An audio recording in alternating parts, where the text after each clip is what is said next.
প্রিয় ছাত্র বন্ধুরা, তোমাদের সকলকে স্বাগতম আমার এই ইউটিউব চ্যানেলে। সকলকে আমার অনেক অনেক অভিনন্দন। আচ্ছা, আমি প্রথমেই বলে রেখেছিলাম যে আমি একটা বেসিক ইংরেজি গ্রামারের উপর একটা কোর্স করব, যেগুলো আমাদের অনেক প্যারেন্টসদের মানে কাজে লাগবে। প্যারেন্টসরা যদি তাদের নিজেদের কিডসকে গাইড করতে চায়, তো তাদেরকে নিজে থেকে স্বাবলম্বী হতে হবে, আমি আগেও বলেছিলাম। আর যদি নিজেরা স্বাবলম্বী হন, তাহলে পরে দেখবেন আপনাদের বাচ্চাদেরকে পরনির্ভর হতে হচ্ছে না, বা টিউশন ডিপেন্ডেন্ট অত হতে হচ্ছে না। আপনারা অনেক সময় যেটা করেন যে কিছু রিলস বা আপনার শর্টস ভিডিও দেখে দেখে সময় কাটাচ্ছেন। আপনারা শর্টস ভিডিও বা রিল এগুলো দেখে দেখে সময় কাটাচ্ছেন, কিন্তু এটাতে কি হচ্ছে, আপনার টোটালি ওয়েস্ট হচ্ছে, আপনার ব্রেনেরও ওয়েস্ট হচ্ছে, আপনার সময় ওয়েস্ট হচ্ছে, আপনার এবং আপনাকে কপি করছে আপনার চাইল্ড, তারাও ডিস্ট্রয়ের দিকে যাচ্ছে। তো ওই সমস্ত জায়গায় সময় ব্যয় না করে, আমি বলছি না এই ইউটিউব চ্যানেল আমারটাই দেখতে হবে, আমি বলছি নিজে শিখুন, সব কিছু যে কোনো জিনিস শেখার জিনিস শিখুন।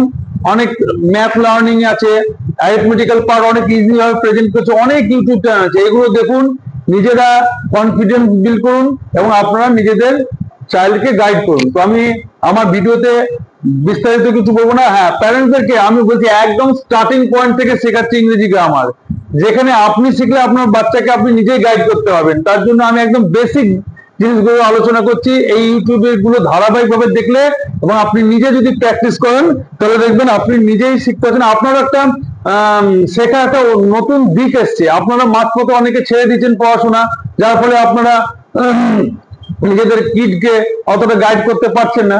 কিন্তু এখন যদি আপনারা ওই সময়গুলো নষ্ট না করে এই যে কোনো লার্নিং এডুকেশনের বিষয়গুলো দেখেন, তাহলে দেখবেন আপনাদের অনেক ভালো লাগছে। দেখবেন আপনাদের অনেক পুরাতন স্মৃতি মনে পড়ছে যখন আপনারা ক্লাসে পড়তেন। তো যে বিষয়টা হচ্ছে, আমার এই ইংলিশ চ্যানেল যে গ্রামারের বিষয়গুলো আমি আলোচনা করছি, ডিসকাস করছি, সেগুলো জানার জন্য আপনাদের বেশি কিছু করতে হবে না। এই মাস্টার অফ টেন্থ এই একটা বই বাড়িতে কিনে নিয়ে এসে রেখে দিন, বাড়িতে কিনে রেখে দিন। আর আমি যেভাবে আপনাদেরকে গাইড করবো, শুধু সেইভাবে ফলো করুন। বা আদার্স অনেক ভালো চ্যানেল বেরিয়েছে, আমার থেকেও ভালো অনেক চ্যানেল আছে, সেগুলোতেও দেখবেন আপনাদের খুব দারুণ প্রেজেন্টেশন করছে, সেগুলোও দেখতে পারেন। তো আমি আর দীর্ঘায়িত করছি না বক্তব্য, আমি সরাসরি চলে যাচ্ছি একদম বেসিক জিনিসে। এখন আমাদের বেসিক জিনিসে জানতে হলে আমাদেরকে ইংরেজিতে একটা বাক্য লিখতে চাইছি। আমি স্কুলে যাই, তো আমি স্কুলে যাই, এখানে যদি আমি বাক্যটা সেন্টেন্সটা লিখতে যাই, তো আমাকে তো জানতে হবে এখানে সাবজেক্ট কে আছে, ভার্ব কে আছে, অবজেক্ট কে আছে। তো আমি এগুলো পরে যাব। তার আগে আমার বাক্য লেখার নিয়মে যে রুলস আছে, সেন্টেন্স কনস্ট্রাকশনের যে রুলস আছে, সেই রুলসে আপনাকে কিছু নিয়ম জানতে হবে। যেমন আসবে কিছু সময়, আজ দুদিন পর আপনাদেরকে বলবো থার্ড পার্সন, আপনারা বুঝতে পারবেন না। আমি আবার বলছি, ভিডিওটা তাদের জন্য যারা কিছুই জানেন না। যারা জানেন তাদের জন্য আমি ভিডিওটা বানাচ্ছি না, যারা একদম বেসিক জিনিস থেকে শুরু করে শিখতে চাইছেন। তো নাম্বার আমি বলবো থার্ড পার্সন সিঙ্গুলার নাম্বার, আপনি থার্ড পার্সন যদি না বুঝতে পারেন, সিঙ্গুলার যদি না বুঝতে পারেন, প্লুরাল যদি না বুঝতে পারেন, তা আপনার যে বাক্যটি লিখবেন সেটা সঠিক হবে না। সঠিক বাক্য লিখতে গেলে আপনাকে নিয়মটা জানতে হবে। সেই নিয়মটা হচ্ছে, প্রথম বেসিক জিনিসটা হচ্ছে নাম্বার। আমি নাম্বারে বেশি ডিসকাস করবো না। নাম্বার দুই ধরনের, নাম্বার মানে বচন, নাম্বার মানে হচ্ছে বচন। আপনারা পড়েছেন, আমার হাতের লেখা খুব খারাপ, আমাকে কিছু ক্ষমা করে দিবেন। আমি মাস্টার ডিগ্রি পর্যন্ত পড়াশোনা করেছি, আমি হাতের লেখা খারাপের জন্য বিখ্যাত, হাতের লেখা ভালোর জন্য বিখ্যাত হয়নি। তো আমার যারা দেখছেন চ্যানেলটি, তাদেরকেও আমাকে একটু সহ্য করে নিতে হবে, আমার হাতের লেখা খারাপ খুব। তো নাম্বার দুই প্রকার, একটা হচ্ছে সিঙ্গুলার, দা প্লুরাল, একটা এক বচন, একটা বহু বচন। এবার এক বচন মানে খুবই সহজ, যেগুলো একটি জিনিসকে ডিনোট করে, একটি জিনিসকে বলে দেয়। আমি এখানে লিখেছি ডগ, ডগ মানে একটি কুকুর, আর এখানে লিখেছি ডগস, ডগস মানে অনেকগুলো কুকুর। এরপরে আমি আপনাকে একদিনে বচনে সবকিছু শেখাতে পারবো না। আপনাকে প্রাথমিক জিনিসটা হচ্ছে, আপনাকে ওই জন্য বললাম এই মাস্টার অফ টেন্স, বা আরো একটা নেক্সট ফিল্ডে অনেক, বা পিসি দাসের, বা আরো আছে এমএনসি না, অনেক গ্রামার বই আছে, সেগুলো নিতে পারেন। ওগুলো তো মানে আমরা কিভাবে ইংরেজিতে সিঙ্গুলার থেকে প্লুরালে যাব। সিঙ্গুলার ডগ, ডগ, বা খুব ভালো লাগছে। তাহলে আমি যদি করি এখানে র্যাট মানে একটা ইঁদুর, তাহলে অনেকগুলো ইঁদুর বোঝাতে কি করব আমরা? র্যাটস। এটা মানে অনেকগুলো ইঁদুর, এটা প্লুরাল। Rat singular. এই সিঙ্গুলার শব্দ মাথায় রাখতে হবে আপনাকে, প্লুরাল শব্দ মাথায় রাখতে হবে। কারণ আমি এরপরে টেন্সের নিয়ম যখন শেখাবো, বাংলাতে কি হয় বাক্য লিখতে, ইংরেজিতে কি হয় বাক্য লিখতে হয়, তখন আমি এই শব্দগুলো উচ্চারণ করবো। Third person singular number, first person plural number যদি বলি আমি, সেগুলোকে আপনাদেরকে মাথায় রাখতে হবে। ফার্স্ট পার্সন প্লুরাল না, ফার্স্ট পার্সন এই ফার্স্ট পার্সনে প্লুরালও আছে সিঙ্গুলারও আছে। র্যাট র্যাট তো খুব সহজেই একটা এস লাগিয়ে বহুবচন করা যায়, প্লুরাল নাম্বার বানানো যায়। কিন্তু কিছু কিছু শব্দ আছে যেগুলো শুধু এস লাগালে হবে না, শুধু এস লাগালে হবে না। আমি যদি বলি বক্স, BOX, এই বক্স, এই বক্সকে প্লুরাল করতে গেলে কি করতে হবে? BOXES। কিছু কিছু শব্দ আছে যে শব্দ শেষ হচ্ছে এক্স দিয়ে, ও দিয়ে, SH দিয়ে, এরকম আরো আছে, এস দিয়েও আছে। তো সেখানে আপনাকে ইএস ব্যবহার করে প্লুরাল করতে হবে, বহুবচন করতে হবে। আবার কিছু কিছু আছে যেগুলো পুরোটাই চেঞ্জ হয়ে যাবে।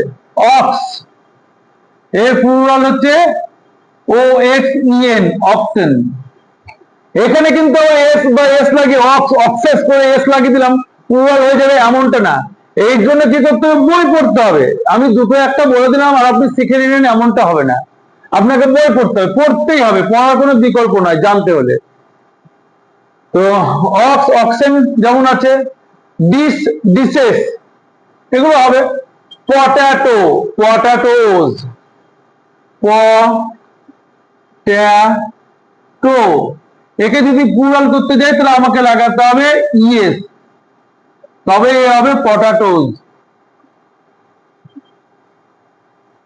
তো আপনাদেরকে জানতে হবে কিভাবে প্লুরালে নিয়ে যেতে হয়। বেশিরভাগই প্লুরাল নিয়ে যেতে হয় আপনার এস লাগিয়ে। তো এগুলো জেনে নেবেন। এবার আমি টেন্সের বেসিক জিনিস জানতে হলে আরো একটা জিনিস জানতে হবে আপনাকে, পার্সন। এই পার্সন জানতে হবে। পার্সন মানে পুরুষ, পার্সন মানে পুরুষ। একটা আমরা ফার্স্ট পার্সন মানে হচ্ছে উত্তম পুরুষ, সেকেন্ড পার্সন মধ্যম পুরুষ, আর থার্ড পার্সন হচ্ছে প্রথম পুরুষ। কি অদ্ভুত ব্যাপার, যাকে বাংলা ইংরেজিতে থার্ড বলছি বাংলাতেও প্রথম পুরুষ হয়ে যাচ্ছে। এইটাতে একটু গন্ডগোল লাগতে পারে। যাকে আমরা ইংরেজিতে থার্ড পার্সন বলছি সে আবার বাংলাতে প্রথম পুরুষ হয়ে যাচ্ছে। যাকে আমরা বাংলাতে ফার্স্ট পার্সন, ইংরেজিতে ফার্স্ট পার্সন বলছি, সেটা হয়ে যাচ্ছে উত্তম পুরুষ। সব সময় উত্তম মনে রাখবেন, আমি উত্তম, সবচেয়ে কে উত্তম? আমি আমি আমি উত্তম, আমি আমরা উত্তম। তার জন্য আমি হচ্ছি ফার্স্ট, মানে আমি হচ্ছি উত্তম পুরুষ। উত্তম মানে খুবই ভালো, খুবই ভালো। মধ্যম পুরুষ মানে আমার সামনে যে থাকে তুমি, ইউ মানে তুমি হয়, ইউ মানে তোমরাও হয়। আর থার্ড পার্সন, থার্ড পার্সন মানে এত সহজ উপায়ে বলি, আমাদের ম্যাডামরাও বলতেন, আমাদের টিচাররাও বলতেন। কিভাবে মনে রাখবেন এটা? থার্ড পার্সন বা প্রথম পুরুষ মনে রাখবেন, এই আই, উই আর ইউ, এই তিনটে শব্দ বাদ দিয়ে পৃথিবীর যাই কানে শুনতে পারবেন সবই হচ্ছে থার্ড পার্সন। পৃথিবীর যা কিছু শুনতে পারবেন। প্যারেন্ট, ফাদার, ফাদার মানে কি আই না, ফাদার মানে কি উই না, ফাদার মানে কি ইউ না, তাহলে father definitely third person. Mother third person. Cow, cat, rat, Ram, he, she, they, যা পৃথিবীতে যাই কানে শব্দ শুনতে পারবেন, আই, উই আর ইউ, এই তিনটে শব্দ বাদ দিয়ে যাই শুনতে পাবেন সবই আপনার থার্ড পার্সন। থার্ড পার্সনের মধ্যে আবার কিছু প্লুরাল আছে। থার্ড পার্সন ডে, ডে মানে অনেকজনকে বোঝাচ্ছে, ডেটা হচ্ছে প্লুরাল, বহুবচন। সি বা হি একজনকে বোঝাচ্ছে, তাহলে সি বা হি হচ্ছে আপনার থার্ড পার্সন সিঙ্গুলার নাম্বার। এইটা এই কারণে বলছি, এটা এখন আপনার কোনো কাজে লাগবে না, কিন্তু টেন্স লিখতে গিয়ে কাজে লাগবে, টেন্স লিখতে গিয়ে কাজে লাগবেই। তো এখানে আমরা এর পরের চ্যাপ্টারে যাওয়ার আগে আপনাদেরকে এইটুকুনি সাম আপ করাচ্ছি যে আমার ভিডিওগুলো খুব ছোট ছোট হবে, যেটা আপনারা 2 মিনিট, 5 মিনিট, 10 মিনিটের মধ্যে দেখতে পারবেন। এবং দেখার পর খাতা নিয়ে প্র্যাকটিস করতে হবে। যদি মনে করেন যে আপনাকে কেউ একদিন এক রাতে পুরো ইংরেজি বলা শিখিয়ে দিবে, তাহলে আপনি পারবেন না, ভুল ভাবছেন, আপনি সম্পূর্ণ ভুল ভাবছেন। ইংরেজি শিখতে গেলে আপনাকে পড়াশোনা করতে হবে, আপনাকে ফলো করতে হবে, আর আপনাকে চর্চা করতে হবে। Practice makes a man perfect. যত বেশি প্র্যাকটিস করবেন তত বেশি আপনি নিজে সেলফ কনফিডেন্স বিল্ড করতে পারবেন আপনি। তো আমরা আজকে নাম্বার আর পার্সন নিয়ে আলোচনা করলাম, ইংরেজি শেখার বেসিক জিনিস নিয়ে। এবার আমরা চলে যাব টেন্সে। টেন্সে যাওয়ার আগে আমাদেরকে এইগুলোকে আরেকবার একটু সাম আপ করে নিতে হবে। তো সেটা হচ্ছে আমরা আজকে কি শিখলাম? নাম্বার। নাম্বার মানে বচন। বাংলায় এক বচন আছে, দ্বিবচন বহুবচন হয়। সিঙ্গুলার নাম্বার, ইংরেজিতে প্লুরাল নাম্বার, এক বচন আর বহুবচন।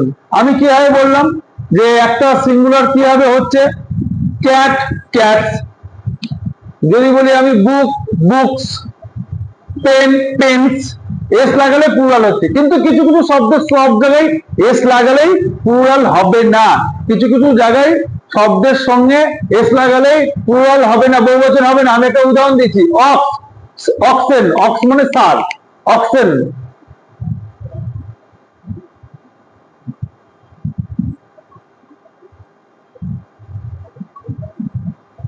আচ্ছা, এইটা মনে হচ্ছে অক্সেন, ঠিক আছে, এটা একটু দেখতে হবে, নোট করতে হবে আমার, অক্সেনে। আর বাকি ও এস এইচ এস এগুলোর উপরে আমার S yes, potato potato yes লাগালে পরে আমার হয়ে যাচ্ছে বহুবচন।